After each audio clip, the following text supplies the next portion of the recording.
Our guest on the show today is Dr. Frederick Buskey, who helps assistant principals live and lead better. Building on 32 years of K through 12 and higher education leadership experience, Dr. Buskey provides simple frameworks and tools to help school leaders spend less time putting out fires and invest more time in growing teachers. Dr. Buskey hosts the Assistant Principal podcast, writes a daily leadership email, and hosts courses for leaders at his Strategic Leadership Academy. He has recently released his first book, A School Leader's Guide to Reclaiming Purpose. Read more about Dr. Buskey on his website and connect with him on LinkedIn. It's time to get into the episode.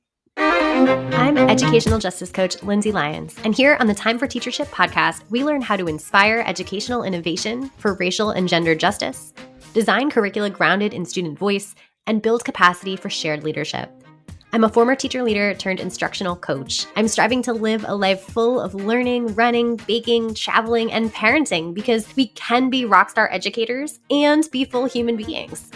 If you're a principal, assistant superintendent, curriculum director, instructional coach, or teacher who enjoys nerding out about co-created curriculum with students, I made this show for you. Here we go. Dr. Frederick Buskey, welcome to the Time for Teachership podcast. No, thank you, Lindsay. I'm excited to be here. I'm so excited. And so you've been on the podcast before. Guests may be familiar with you. I'll give you a moment to kind of share anything that might feel relevant. But really, this is going to be a special kind of episode where we are taking a look behind the curtain and really brainstorming some possibilities as to kind of people in the space of education who do things around professional learning and kind of brainstorm and co-create and ideate the possibilities out there to make education a great place where teachers are supported and students are learning and excited to learn more. So who are you? What should people know before we dive into our brainstorm? Wow. So I have 17 years of experience in K-12, teaching at most levels and county level administration. And then I was 13 years in higher education where I coordinated and helped design and teach in principal licensure programs. And that's where my passion, especially for assistant principals, but also school leadership comes from. And that's where a lot of my experiences and the things that I bring into what I talk about and what I work with. I think the big thing for me is I was never a building level administrator. So I was very conscious of that. And I've been in hundreds of schools as part of my work in higher ed and as part of consulting. And I've tried to steal all of the best stuff from everybody that I meet because they're a lot smarter than me. So I like to think my superpower is being able to take some of these really complex things like growing teachers, which we're going to talk about today, and trying to distill them into some really simple frameworks to make it more actionable. And so I want to lead with this, Lindsay, because we're talking about teacher development, and I think there are some things that I think some major perspective shifts that we need to make in school leadership. I think the first thing I'd point out is school leaders have three jobs. Keep everybody safe, right? Non-negotiable. Meet all your legal obligations so you're not fired and they don't shut the school down. Number three, support and grow your teachers. Because in the end, if our teachers are 20% better at the end of the year than at the beginning, it was a great school year. And intuitively, we all know that, but then we also all let all the other garbage get in the way. And I think a lot of times, even when it comes to growing our teachers, we're tripping over our own feet. And I think we'll dig into that in a few minutes. But I kind of wanted to start there. If you're a school leader, you're keeping everybody safe, you're meeting your legal obligations.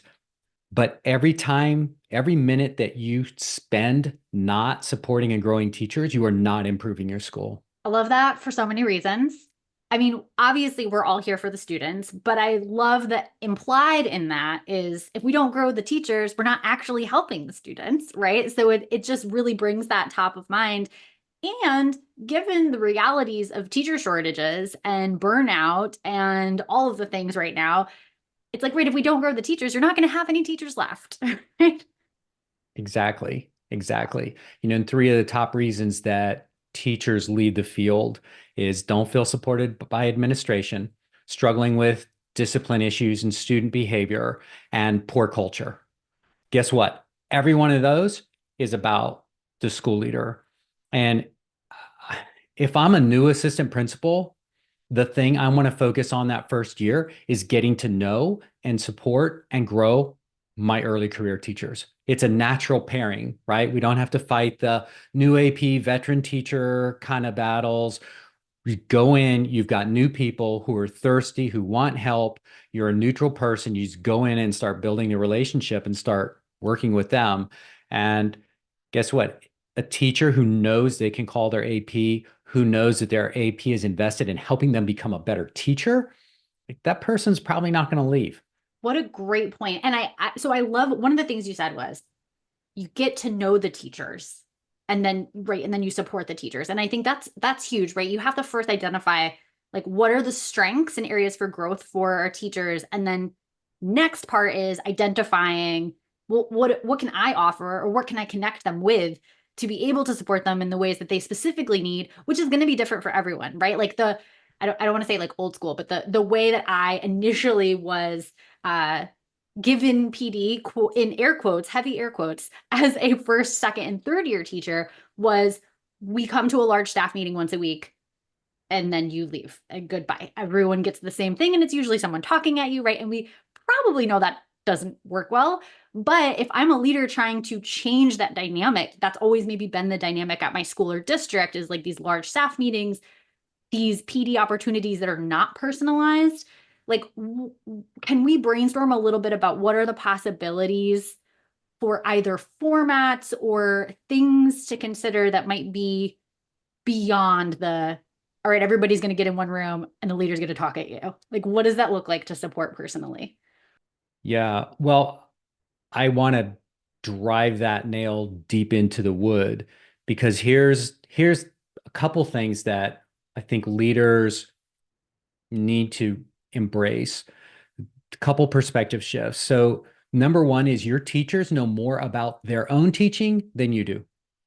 You may know more about teaching and learning, but when it comes to their teaching, they know more than you do. Just like I'm going to hazard a guess by my education experience, I know more about leadership and change than most of the people listening to this podcast. But every person listening to this podcast knows a lot more about their own leadership than I do. So for me to just walk into your school and say, oh, you need to change the way you're doing things, like that, maybe, but maybe not because I don't know your context. I don't know your history. I don't know what you're wrestling with. So we have got to get out of the mindset that we're supposed to go in as leaders and tell teachers what they need to work on. Like that is so counterproductive.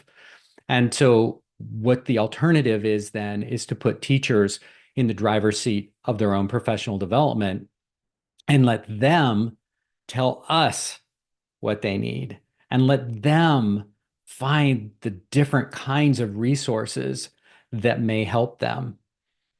So we can start there. Oh my gosh, I love that. Yes, absolutely. Absolutely. I love this mindset shift. And it's truly kind of like, yeah, this journey of either co-creation or like, yeah, they're just totally in the driver's seat.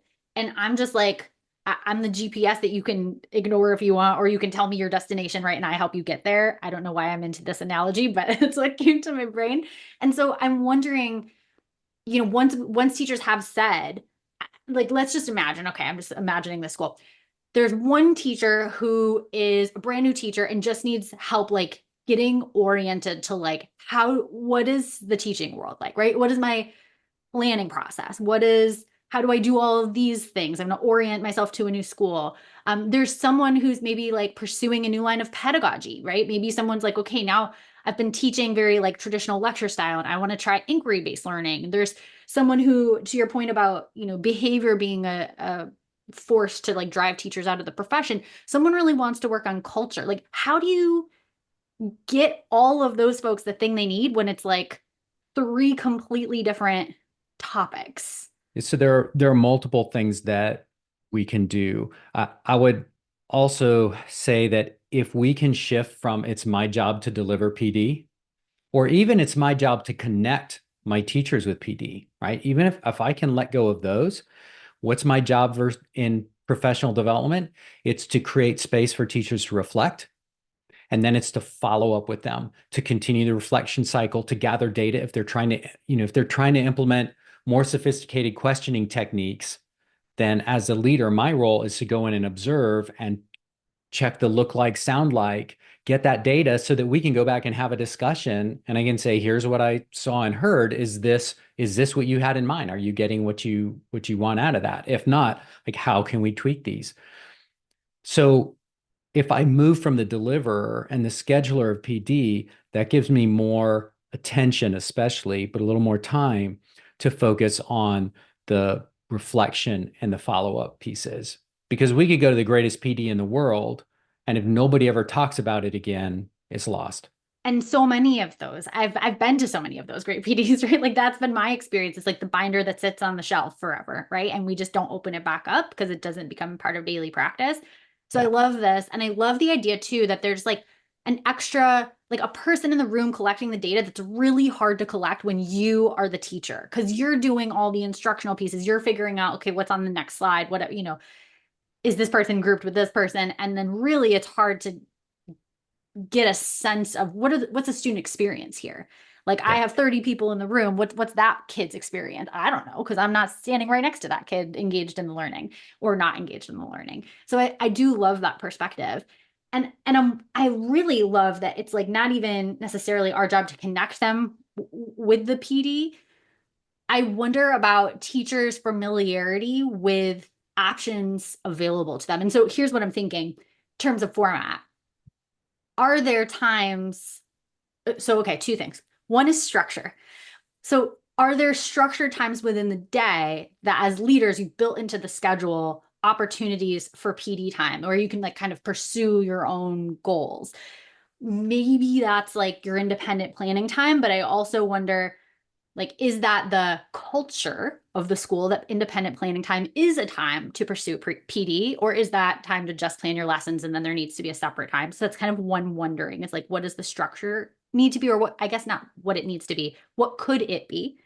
And then also wondering about, the multitude of formats that I never thought of as PD. And now being in the PD provider space is like, oh, right. It could be like a book study. It could be a self-paced course. It could be, I'm actually going to go visit this teacher down the hall that's doing the thing that I've always wanted to do. And someone's literally doing it. So I just need to like go during my planning time or ask for a sub for 15 minutes to see the thing in action, right? Where the admin could like step in and watch my kids. There's so many possibilities. I'm just wondering if you have favorites, if you've seen this stuff in action, what are your thoughts? I'm sure you have some really good ones. Yeah, I'm kind of thinking about the different scales isn't the right word, but we can look at synchronous, we can look at asynchronous, right? Because maybe for you, the best time to do professional development is 9:30 in the night after your kids have gone to bed. Because maybe you need to bust out of school at 3:15 so that you can get your kids up, from wherever, or go home and take care of your parent. So there's synchronous, asynchronous. I think we can think of internal to the school, external to the school.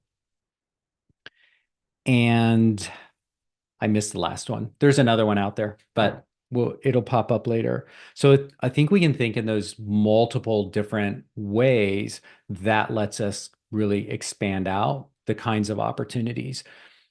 But just a really simple thing, what if we have our hour staff meeting, what if the first 20 minutes are dedicated to one thing about teaching that you want to learn? I get 20 minutes.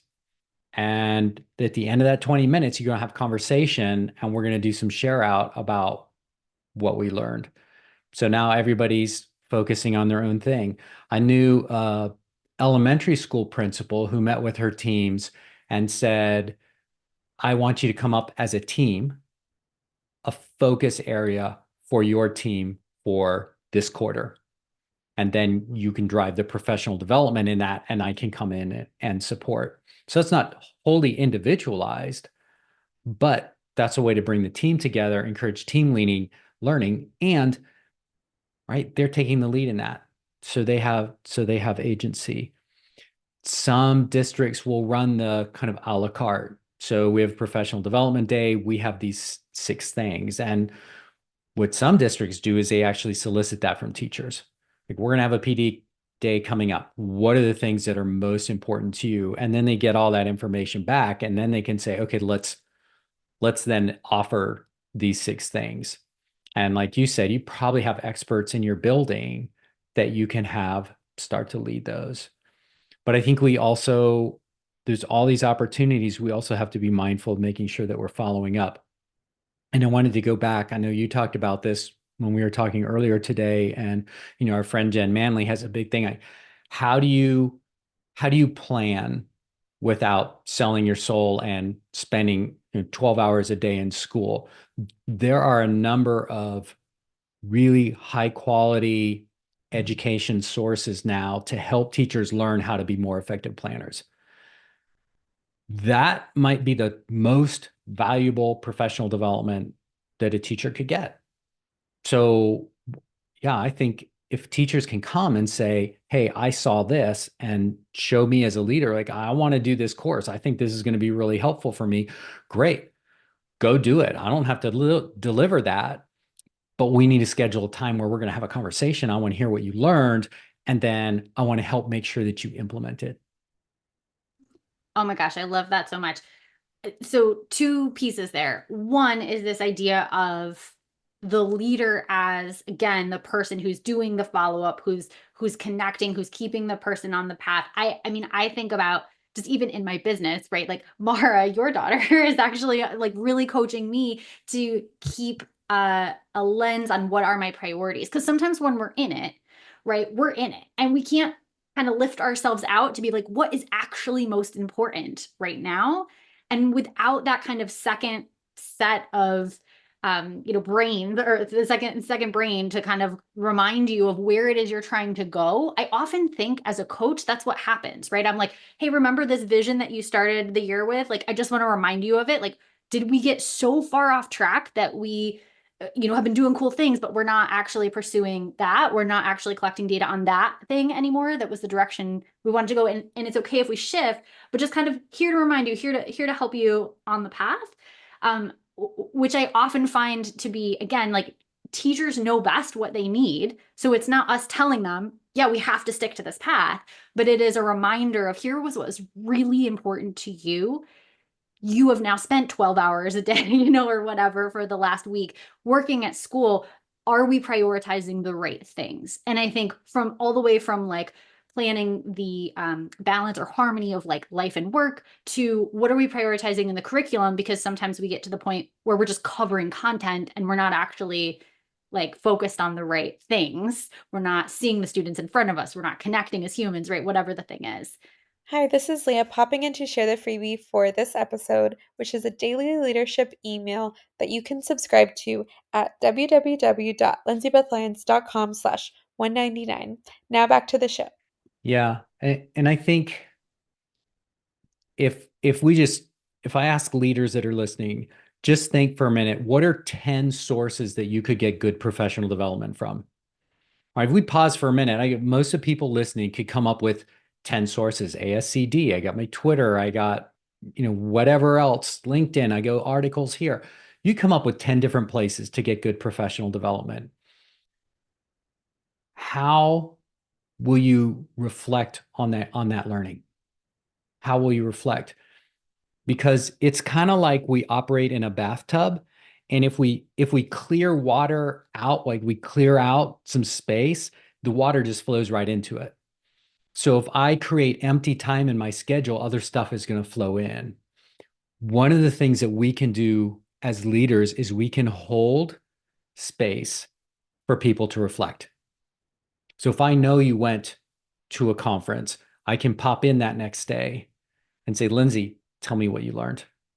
Tell me all about it. Let me hear. Because you are not going to reflect, maybe on the drive home, but you're not going to reflect after that. You can have all these ideas. You're going to get into school and get overwhelmed, and then it's done. And maybe 1 or 2 things stick. But if I can say, let's reflect, let's create this time, even if I give you 5 minutes, reflect, think about it, and then say, okay, what's the one thing that you want to implement from this? And then tell me when. I'll come in and I'll watch, and then we can have a conversation about it. Now we're actually going to get some improvement, some growth from our professional development because now we're anchoring it and we're supporting it.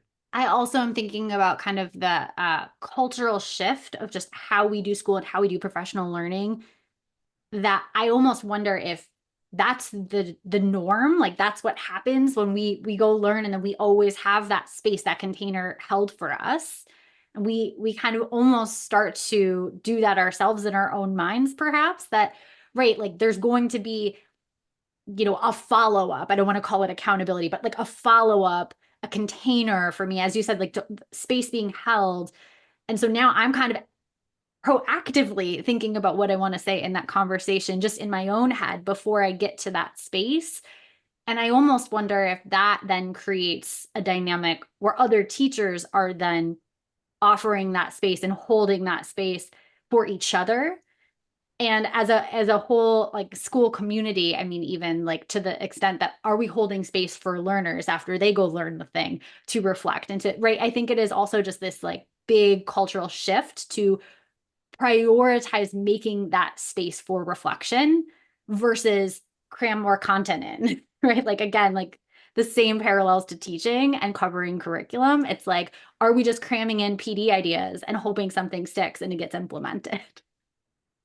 Yes, we are in a lot of cases, and it's understandable. And one of the challenges is like, teaching is so complex, just the act of teaching, and then you layer in curriculum and all the other stuff. It's so complicated. And if I'm working with a teacher, there are probably 20 different things that teacher could get better at. And I think one of the challenges we have as leaders is we think there's this thing, but we also know there's this thing and this thing. So we're trying to help that teacher grow in 3 different areas. And by the way, maybe none of them are the area that is causing the most pain for the teacher. And if we want to become partners with teachers in their professional development, I think we need to address their pains before we address what we think the problem is. Because the research is pretty consistent that as principals, assistant principals, we're actually not that good at identifying, air quotes, the thing. Like, we're not. Most of us haven't had that kind of training, right? It's this weird thing where because you're the principal or assistant principal or instructional coach, you are expected to be able to walk in a classroom, assess, provide feedback, and you're expected to be able to coach. Most principals and assistant principals have not had any depth of formal training in any of those things. And a lot of instructional coaches haven't even had training on actually how you coach. Like real coaching, that's complicated. So we're putting people in positions and asking them and expecting them to do things that they're not really equipped to do, but they do them because they're supposed to. And then we don't, we make a lot of mistakes. But I was in a session, a presentation I did last week, and it was about this reflective process and asking reflective questions. And so I had school leaders in this presentation, and I walked them through 3 reflective questions. And some of them were working with people that they didn't know at all, right? They had no idea. And one of the participants at the end said, they reflected so much and they got so much out of this, and I had no idea what they were talking about, right? Because they didn't know the situation. But the power for us is in asking the questions and creating the space to give that space to people reflect. Because once they start to reflect, now they're going to start to anchor their learning. We can't anchor learning without reflection. And we can get our learning from anywhere, but there's only a few people that can create the space for us to reflect. This is so beautiful. And it reminds me too, I keep going back to like the types and the formats still, because one of the things that I think I've seen at a classroom level even is we create space for things like revision, for example. So let's say a student does a piece of writing and they get the feedback on rubric, and then it's like, okay, we're going to give space to revise. But if we don't, sometimes the missing link is like, okay, I gave the feedback on the rubric, or I guess the same idea for a leader. Like I gave the feedback, this is what I saw. And now you're going to have time to implement and then I'll come back, right? Or you're going to have time to revise this paragraph and then you come back. But then without the specific supports, I'm thinking of like a brand new teacher, right? Who maybe doesn't even know that something like ASCD exists, or that there is like an educational space on Twitter, or, whatever. Like without that kind of resource bank, then we are doing the same thing we're doing with students, where it's like, okay, do better. And then we're like, okay, why aren't you doing better? And so I am wondering about like whether it is literally like a Google Doc of resources that we kind of like co-create with fellow teachers, or like things that have been interesting. Maybe it is like I think Jennifer Gonzalez called them pineapple charts of like here's when teachers are doing things you might be interested in seeing in your own building. So here's the times to sign up to visit their classes, like some sort of resource collection that people could tap into, that might be topical, that might be, whatever it is. Like, have you seen kind of that model, or could you envision kind of what either things could be in there, or where leaders, if leaders feel stuck, like where leaders could go to get ideas about those kinds of things? And we've named several today. I'm just wondering about Yeah. systems. I haven't seen that in practice. It certainly makes a lot of sense, and especially with the collaborative documents that are available now where we can all access that and put that in. I think it's really cool to the idea that if we all have goals, like how we want to get better as professionals, and that begins with leaders setting the example of being transparent, right? And putting out there, yeah, my goal is to ask better questions to help you reflect. I need to get better at that. If we make that transparent, and then we actually know what everybody's working on, then we can tap the power of the collective, right? Because if I last year went to this phenomenal source for how to cut my planning time in half, and now I see that's the goal of a couple of my teachers, I can go right there and say, hey, y'all, you need to look at this. And I think that's another thing we talk about, informational power. One of the powers that leaders can exert is providing specific information for people.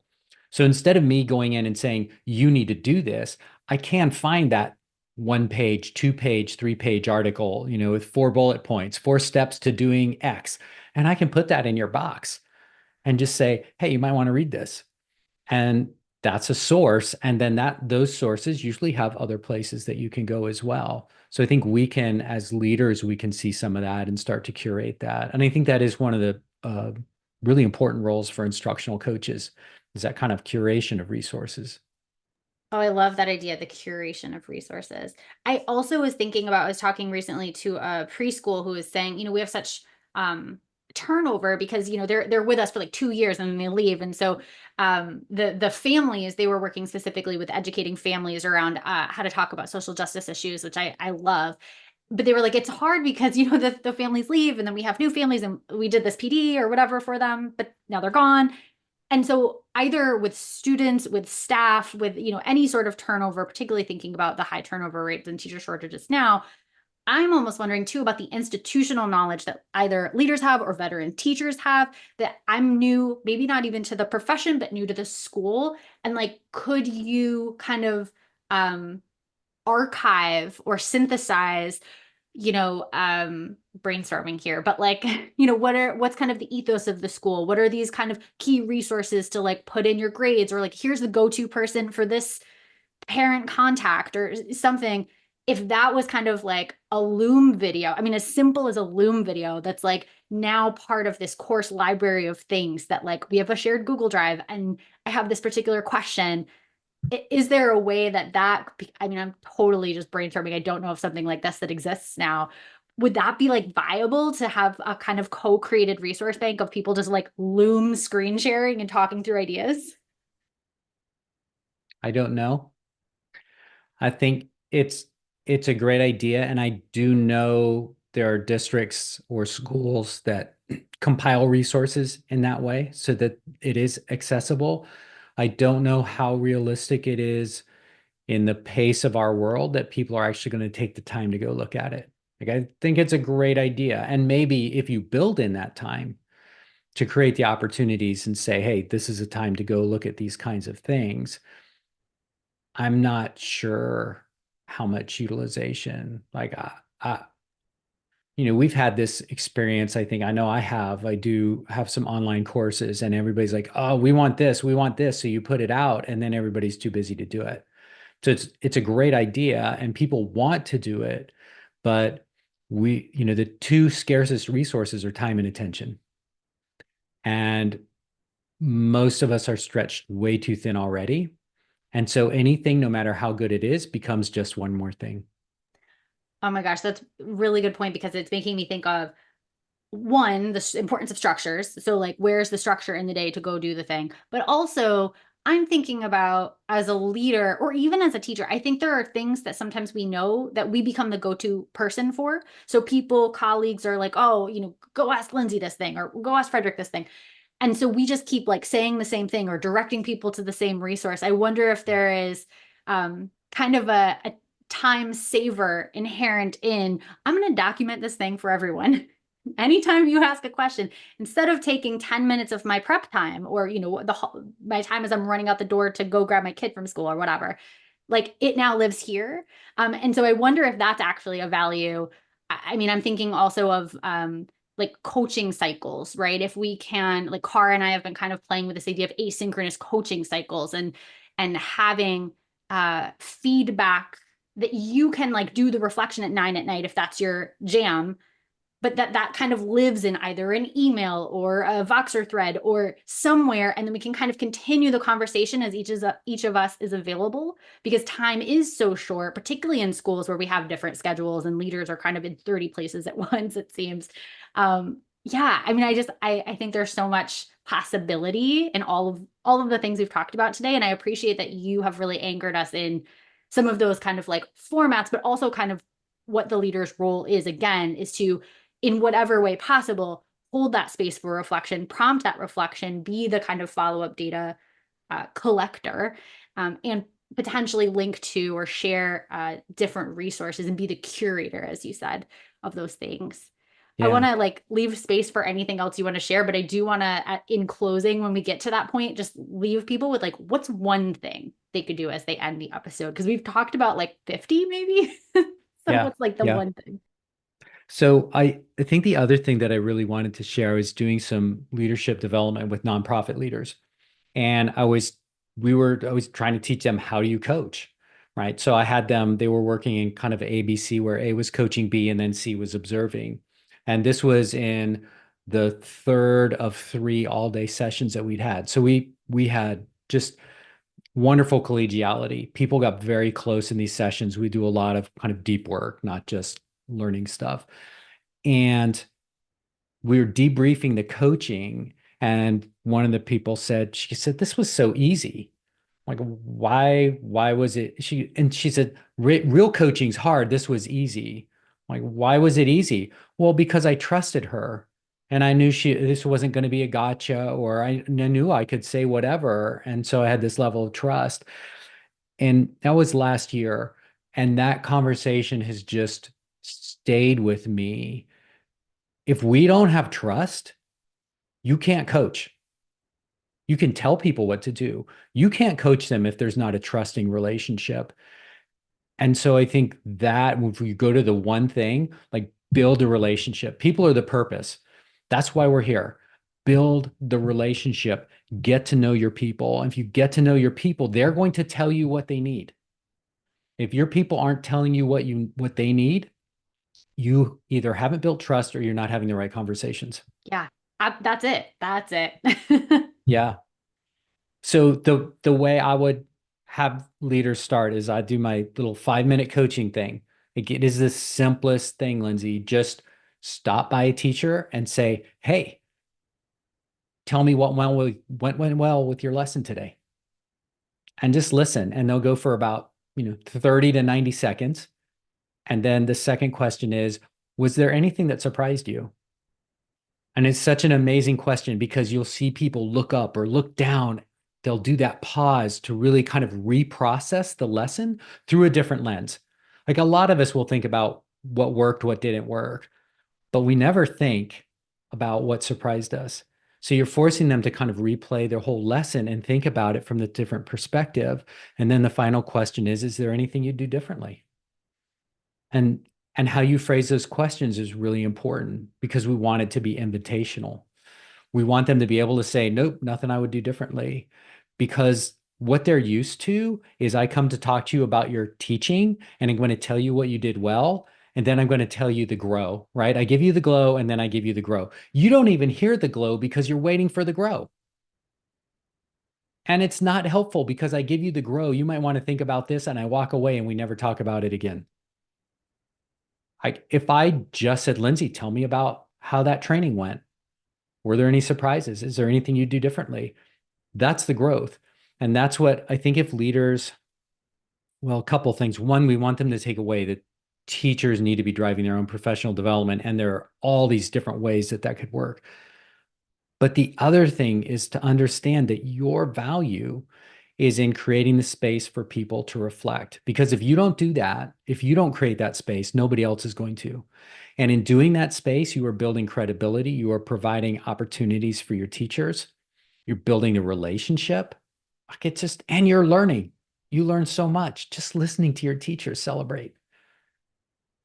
That is beautiful. I'm going to use 5-minute coaching, those 3 questions. That's beautiful. Thank you. Thank you for that offering to all of us. I love it.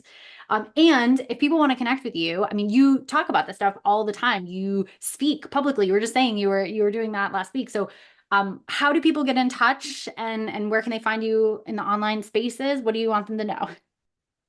Yeah. So my website is frederickbuskey.com. And you can get to anything from there. I'm on LinkedIn a fair amount. So a lot of people find me on LinkedIn and send me a direct message. The biggest joy I have in this part of my career is just speaking with people and meeting people. So anybody that wants to have a conversation with me, message me on LinkedIn. If you go to my website, you can find a place to schedule a call. My email's plastered all over the place. And I do a daily leadership email. And that comes out 300 words or less, Monday through Friday. And it's just a way to think about some of these things, right? It's just a reminder. A lot of times it might be a little story or just something to think about and set an intention for the day. If we're intentional in our leadership in a day, the day is going to be a win, right? I love that. Oh my gosh. Thank you so much, Dr. Buskey. It has been so nice to have you on today. So fun as always, Lindsay. Thank you. If you like this episode, I bet you'll be just as jazzed as I am about my coaching program for increasing student-led discussions in your school. Shane Safir and Jamila Dugan talk about a pedagogy of student voice in their book, Street Data. They say students should be talking for 75% of class time. Do students in your school talk for 75% of each class period? I would love for you to walk into any classroom in your community and see this in action. If you're smiling to yourself as you listen right now, grab 20 minutes on my calendar to brainstorm how I can help you make this big dream a reality. I'll help you build a comprehensive plan from full-day trainings and discussion protocols like Circle and Socratic Seminar to follow-up classroom visits where I can plan, witness, and debrief discussion-based lessons with your teachers. Sign up for a nerdy, no-strings-attached brainstorm call at lindsayBethLyons.com/contact. Until next time, leaders, think big, act brave, and be your best self. This podcast is a proud member of the Teach Better Podcast Network. Better today, better tomorrow, and the podcast to get you there. Explore more podcasts at teachbetter.com/podcasts, and we'll see you at the next episode.